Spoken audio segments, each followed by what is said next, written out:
अक्सर नौजवान नस्ल आजकल हमारे पास आती है ओपीडी में काफ़ी तो ज़्यादा जो है वो प्रेजेंटेशन होती है उनकी एक चीफ़ कंप्लेंट के साथ, वो है कि पेशाब के अंदर से पी पाना। अमूमी तौर पर आम ज़ुबान में उर्दू में उसको सोज़ाक की बीमारी कहा जाता है और हम अपनी मेडिकल टर्मिनोलॉजी में इसको यूरेथ्राइटिस बोलते हैं, जिसकी मल्टीपल कॉजेज़ हो सकती हैं जो हम आगे वीडियो में जानेंगे।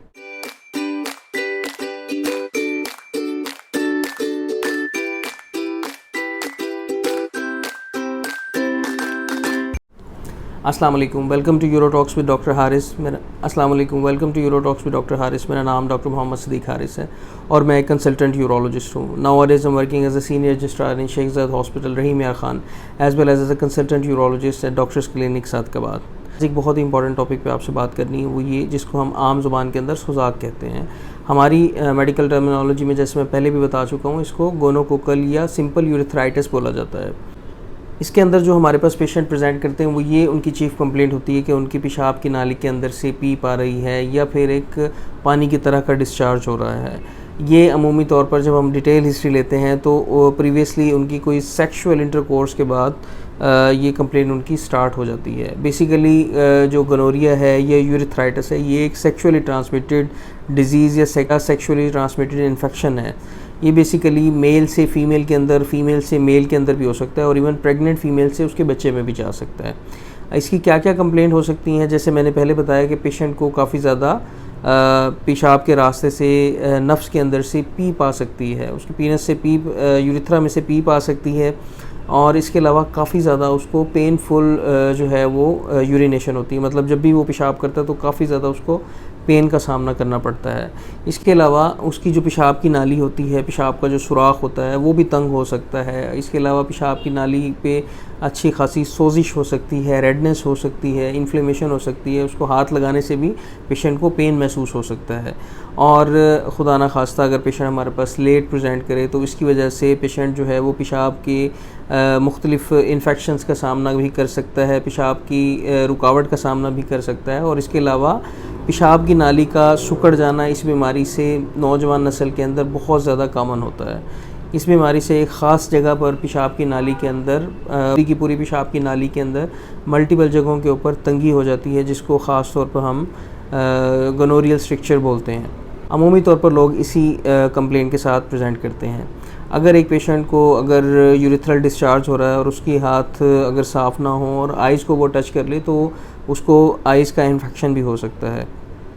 इसके अलावा जो मदर प्रेग्नेंट होती हैं, गोनोरिया जिनके अंदर प्रेजेंट होता है, उनसे बच्चों के अंदर ये जो इन्फेक्शन है वो ट्रांसमिट भी हो सकता है, जिसकी वजह से बच्चों के अंदर आँखों का बहुत ज़्यादा इन्फेक्शन हो जाता है। आँखों के ऊपर उनको जो पुरुलेंट डिस्चार्ज है, बेसिकली पीप की तरह का आँखों के अंदर से डिस्चार्ज आना शुरू हो जाता है। तो उस सूरत के अंदर उसको ऑफ्थल्मिया न्यूनाटोरम बोला जाता है। ये भी एक 100% क्योरेबल डिज़ीज़ होती है। पेशेंट जब भी हमारे पास आता है, एक तो वैसे प्रॉपर अपनी हिस्ट्री नहीं बताते, क्योंकि अक्सर लोग जो हैं ये जैसे मैंने पहले बताया सेक्सुअली ट्रांसमिटेड डिजीज़ है तो उसको बताने के अंदर ज़्यादा शर्मिंदा महसूस होते हैं। लेकिन अमूमी तौर पर हमें हिस्ट्री देख के, पेशेंट की एज देख के, ये सब चीज़ों का असेसमेंट करके अंदाज़ा हो जाता है कि पेशेंट को जो है वो यूरेथ्राइटिस है और अमूमी तौर पर जिसकी वजह जो है वो गोनोरिया होती है। अमूमी तौर पर जो यूरेथ्राइटिस है ये बेसिकली दो तरह में डिवाइड हम करते हैं। एक होता है गोनोकोकल यूरेथ्राइटिस और दूसरा होता है नॉन गोनोकोकल। गोनोकोकल बेसिकली ये ऑर्गेनिज़म है जिसे नाइजेरिया गोनोरिया कहते हैं। ये बेसिकली एक मेजॉरिटी ऑफ द केसेस के अंदर जो पस आने की वजह होती है वो यही इन्फेक्शन होता है। इसके अलावा अगर एक पेशेंट को पानी की तरह ट्रांसपेरेंट डिस्चार्ज होता है, वो जो है वो नॉन गोनोकोकल यूरेथ्राइटिस के अंदर कैटेगरी के अंदर फॉल करता है। बेसिकली जो कॉज होती है वो 2 to 3 ऑर्गेनिजम्स होते हैं, जिसमें क्लेमाइडिया हो सकता है, मेनली जो है क्लेमाइडिया ट्रैकोमेटिस होता है। इसके अलावा यूरोप्लाज्मा, यूरोलाइटिकम वगैरह भी इसमें शामिल हो सकते हैं। जब भी पेशेंट प्रेजेंट करता है, हिस्ट्री एग्जामिनेशन के बाद उसके हम टेस्ट एडवाइस करते हैं। गोनोरिया को डायग्नोस करने के लिए जो मेन टेस्ट हैं वो 2 से 3 ही होते हैं। सबसे पहले तो ये कि इसका पीसीआर हम करवा सकते हैं। जो भी पस आ रही होती है उसको एक स्वाब लेके, जैसे कोरोना के दिनों में हर बंदे ने ही अपना जो है वो पीसीआर टेस्ट कराया, तो आजकल के लोग आम आवाम को पता चल गया है कि पीसीआर टेस्ट कैसे किया जाता है। तो एक स्वाब लेके जो उसकी पस है उसको हम प्रॉपर जो है उसका पीसीआर करते हैं, उसमें डायग्नोसिस जो है वो नज़ेरिया गोनोरिया का बन जाता है। इसके अलावा दूसरे नंबर पे यूरिन का कल्चर एंड सेंसिटिविटी भी कर लिया जाता है, और तीसरे नंबर पे यूरिन की ग्राम स्टेनिंग भी कर ली जाती है। मतलब पेशाब के टेस्ट को माइक्रोस्कोपिकली खुर्दबीन के ज़रिए देखा जाता है, उसको मुख्तलिफ डाइज़ दी जाती हैं। तो ये एक ख़ास ऑर्गेनिज़म है जो माइक्रोस्कोप पे ऐसी शक्ल का नज़र आता है जैसे आपको पिक्चर में नज़र आ रहा है।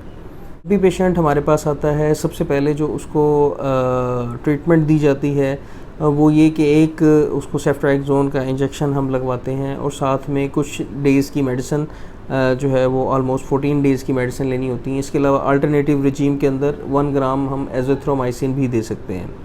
थी पेशेंट को जो इसका केस है उसको रिपोर्ट भी हम करते हैं। इसके अलावा पेशेंट को जो है वो सेक्सुअली जो कॉन्टैक्ट्स हैं उनसे अवॉइड करने के लिए हिदायत भी देते हैं जब तक उनका इन्फेक्शन ठीक ना हो जाए। ये बात याद रखें कि ये इन्फेक्शन जो है आलमोस्ट 6 मंथ तक जो है पेशेंट की यूरिनरी ट्रैक्ट में प्रेजेंट रह सकता है, और किसी भी वक्त ये लेटेंट पीरियड से इन्फेक्शन कर सकता है। अमूमी तौर पर जो पेशेंट होते हैं जो इसके अंदर ज़्यादा इन्वॉल्वमेंट होती है वो ज़्यादातर होते हैं होमोसेक्सुअल, और इसके अलावा जो मल्टीपल सेक्सुअल पार्टनर के साथ जो है वो सेक्स करते हैं। इस साथ हम पेशेंट को सेक्सुअल एजुकेशन भी देते हैं, और जितना हो सके उनको जो है सेक्सुअली ट्रांसमिटेड डिजीज़ से बचने की मुख्तलिफ हिदायत भी फराहम करते हैं। हमारा टेक होम मैसेज है वो ये कि अगर आपको किसी को भी इस तरह यूरेथ्रल डिस्चार्ज है, यूरेथ्राइटिस है, तो आपने सबसे पहले अपने डॉक्टर से रुजू करनी है। अगर आप इसमें देर कर देंगे तो मुख्तलिफ़ कॉम्प्लिकेशंस का शिकार हो जाएंगे। आपकी पेशाब की नाली सिकुड़ भी सकती है, जो कि सबसे ज़्यादा बुरी कॉम्प्लिकेशन हो सकती है, और पेशेंट फिर काफ़ी ज़्यादा उसका खमियाजा भुगतता है। सबसे अच्छी बात तो ये है कि आप एहतियात करें सेक्सुअल इंटरकोर्स के अंदर, अपने सेक्सुअल कांटेक्ट के अंदर सबसे ज़्यादा एहतियात बरतना, इस बीमारी को ना होने देना सबसे ज़्यादा समझदारी का काम है। अगर इन केस आपको हो ही गई है तो आपने फ़ौरी तौर पर अपने डॉक्टर से रुजू करना है, ताकि डॉक्टर उसको बर वक्त तशख़ीस करे और इसका इलाज कर सके, ताकि आप मुख्तलिफ़ किस्म की जो कॉम्प्लिकेशंस हैं इसकी उससे बच सकें। जो थी जिसमें आपने तफसील से जाना कि यूरेथ्राइटिस क्या होता है, गोनोकोकल यूरेथ्राइटिस की मुख्तलिफ़ जो कॉम्प्लिकेशंस हैं वो क्या हो सकती हैं। आई होप आपको ये वीडियो पसंद आई हो। इसी तरह हेल्थ से रिलेटेड कंटेंट देखने के लिए मेरे चैनल को लाजिमी सब्सक्राइब करें। अपना बहुत ख्याल रखें। अल्लाह हाफ़िज़।